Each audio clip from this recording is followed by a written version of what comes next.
هاي يا جماعة، ازيكم عاملين ايه؟ يا رب تكونوا مبسوطين ومنشجحين دايما يا رب. عمركم شفتم واحدة بتدافع عن قاتل او متحرش او مغتصب مع ان الضحية ست زيها؟ عمركم شفتم واحدة معنفة او واحدة بتنصح واحدة معنفة بانها تصبر او تستحمل عشان خاطر اي سبب عبيط، عشان خاطر العيال، عشان خاطر مش عارفة ملهاش بيت تاني، عشان خاطر ابوها مش عارفة العيال، عشان خاطر مش عارفة ايه، اي سبب تافه. طب عمركم شفتم آه واحدة ست او واحد او بنت سابت شخص بيحبها وبيعبدها وراحت واحد تاني بيهينها وبيذلها وبيبهدلها ويمسح بكرامتها الارض؟ عمركم شفتوا واحدة شايفة يا حرام ان كل الستات وحشين وان انتي اللي غلطانة حبيبتي وهو عنده حق ومش عارفة ايه؟ ودي دايما هتلاقيها صاحبة الكومنت الشهير بتاع مع اني بنت بس عندك حق، او مثلا انا بنت وبقول لك عندك حق بقى والبنات مش عارفة ايه.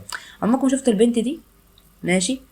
انا النهارده اناقش معاكم ليه الستات دي بتعمل كده او ليه دي البنات دي بتعمل كده، وهقول لكم ازاي الافلام والمسلسلات المصريه او التركيه او ايا كان جنسيتها ايه، حتى البنجلاديشيه، نورماليزت او طبعت مع الخيانه او طبعت مع النرجسيه او طبعت مع السميه او التوكسيسيتي. التطبيع مش مع اسرائيل بس يا جماعه، ماشي؟ التطبيع مش مع اسرائيل بس، لا، التطبيع مع النرجسيه ومع التوكسيسيتي ومع الاشخاص اللي بتخدع البنات وبتوهمهم بخرافات الحب. ماشي. المسلسلات دايما بتحول الشخص التوكسيك المريض المعنف النرجسي لبطل ساحر غامض جذاب. هو ده اللي هو بيضربك وبيفتح لك دماغك، بس في نفس الوقت هيروح ياخدك في حضنه ويحط لك سقسق لك ميكروكروم على راسك ومش عارفه ايه ويجيب لك شاش وقطن ومش عارفه ايه. هيدوس عليكي بالعربيه هيفرمك زي ما بتفرمي العجينه بالنشابه، بس هيطبطب عليك ويقول لك ما تزعليش. ماشي. تصوير التصرفات دي اللي هي كان يعاملها بقسوة وكان يعملها بشدة ومش عارفة ايه، الحب الكره لازم تتحول لحب ومش عارفة ايه، كان بيضربها وكان مش عارفة بيهينها وكان بيعذبها، ثم احبها سبحان الله، خبطوا في بعض كده وهم ماشيين مرة واحدة سبحان الله حبها. ماشي. ويتحول مش عارفه، اصل كان بيحبها من اول نظره، ثم كان بيخبي ويداري عشان يا حرام هو صغير ابوه ما كانش بيطبطب عليه وما يعرفش يعني ايه حب وما شافش حب، لا والله، او ما شافش حب، ما شافش تربيه يا حبيبتي. ماشي. وهو بيعذب البطله ومطلع عينيها.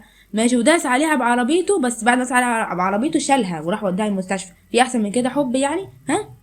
تحويل الغيره واهانه النساء واستعباد المراه لحب. ماشي. وان قد ايه يا حرام هو كان بيحبها ومش عارفه ايه و...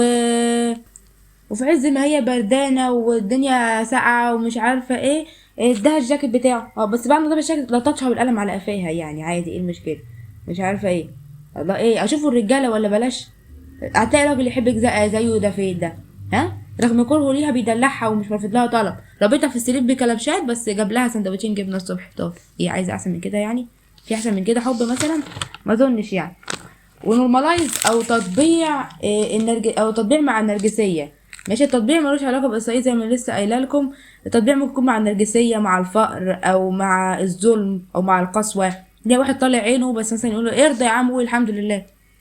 يرضى بايه؟ مش فاهم. يرضى بالظلم والقرف والاهانه بحجه ان هو يا حرام ما يكفرش، او بحجه ان هو ده اسمه نورماليزد بقى، او اسمه التطبيع يعني.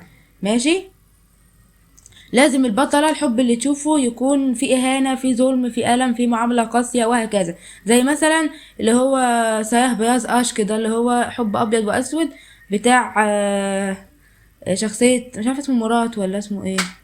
ماشي. وكان بيعملها معاملة زي الزفت، مش عارفة كان بيجيب لك وبيأكلها فراولة، الله، ولا كان بيأكلها توت باي. ماشي. قد ايه كان بيخاف عليها وبيحبها. ماشي. في مصر مثلا عندكم زي غزل والخديوي، عندكم مثلا زي طارق، بس لو تعرفوه اسمه زي الشمس. ماشي. مثلا الحاج متولي وماجدة زكي، ايه كان بيحبها وكان بيحترمها، اهو حتى هي اول واحده اتجوزها بتاع، كان سرها معاه ومش عارفه ايه، رغم انه اتجوز عليها يجي 10 مرات بعد كده، بس برضه فضل يحبها. الله. ماشي. وعندكم اغاني بقى زي اغاني اليسا، واغاني الاغانات عندها شويه اغاني عندها كميه مزوخيه مش طبيعيه والله. اغنيه عشان خاطره وانا دنيته ومش عارفه ايه، واغنيه اليسا برضه بتاعت كرهني ان انا مش عارفه ما بدي اياك لكن ما بدي تنساني، مش عارفه ايه، وبيبهدلها وبيمسح بكرامتها الارض. ماشي. بس هي عايزاه برضه سبحان الله، يعني تعالى اضربني واديني بالجزمه بس خليك معايا والنبي ما تمسيش. ماشي. وده اثره على الواقع بقى وعلى البنات او على الرجاله كمان.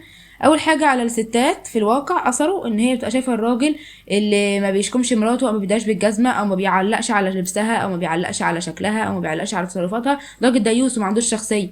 وفي جمله شهيره قوي اصلا ماشياه اصلا ده خروفها مش عارفه ايه. وان الست دي دايما بتبقى يا ام يا اخت يا زوجه لرجل اخر، يا اما اخت الزوج يا اما اخت الزوجه يا اما صديقه يا اما جاره. دايما شايفه ان الراجل ده ما بيقومش بكافه مهمته كرجل ان هو يشكمها يديها بالجزمه.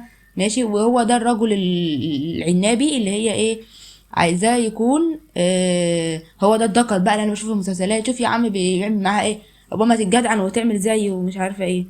ماشي، ولو راجل عمل اي شيء دايما بتلاقي له تعبير او تبرير اللي هو استحملي اصل بيحبك، معلش اصل هو عصبي شويه، معلش اصل مش عارفه ايه. لانه طبعا بيظهر قدامه في المسلسل على انه راجل غيور وحلو وجميل وبتاع وجذاب، ورغم كده هو بيديها بالجزمه بيمسح بكلمات الارض. بس هو البطل او المخرج والمؤلف عايزين كده، عايزين ان هم يبروزوا الشخصيه دي بحيث ان هي ايه تبان اللي هي الشخصيه العظيمه اللي مفيش منه اتنين يعني.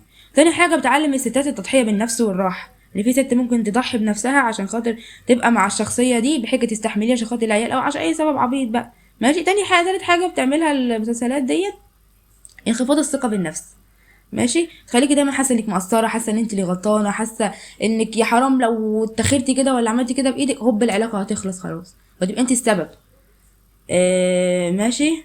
و وكمان الخوف من الوحده، انك دايما بتخليكي خايفه ان انت تسيبي الراجل ده، لان يا حرام الراجل ده طبعا اخر راجل في الكوكب ومفيش غيره.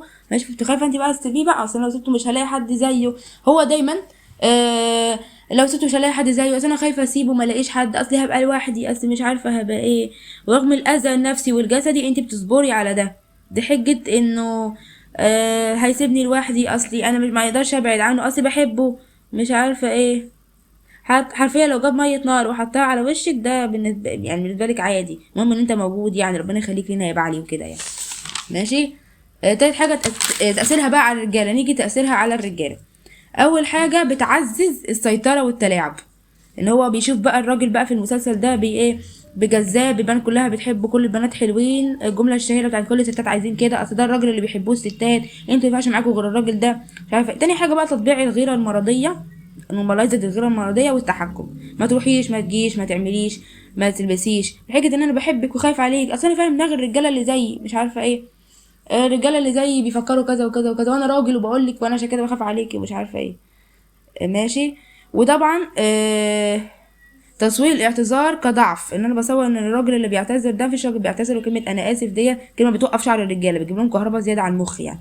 مفيش راجل يعتذر، وان الراجل الصح ما يعتذرش، وانت تتاسف ليه انت راجل، انا اتاسف اخر زمان راجل يتاسف ولا ايه. تقريبا دي رقم كام دي، رقم 4 ايه التعلق المرضي والتحكم الزايد، زي والتعلق المرضي والتلاعب العاطفي والتحكم الزايد. التعلق المرضي والتلاعب العاطفي زي محمد عادل ونيره مثلا، هو انا هفضل معاكي غصب عنك، رضيتي ما رضيتش انا معاكي انت ليا، زي ما حواء اتخلقت لادم وادم اتخلق لحواء انت ليا. ماشي. زي محمد عادل ونيره طبعا شفنا قد ايه في ستات دلع دفعت عنه عادي. ماشي، وطلعوا ما كسفوش. ماشي، زي نور وحاتم في مسلسل اسمه ايه ده، نور وحاتم بيه. ماشي، اللي هو فيلم حلم العمر. زي اسلام وسلمى. ماشي. زي بقى حكايات كتير قوي احنا بنشوفها يعني. ماشي.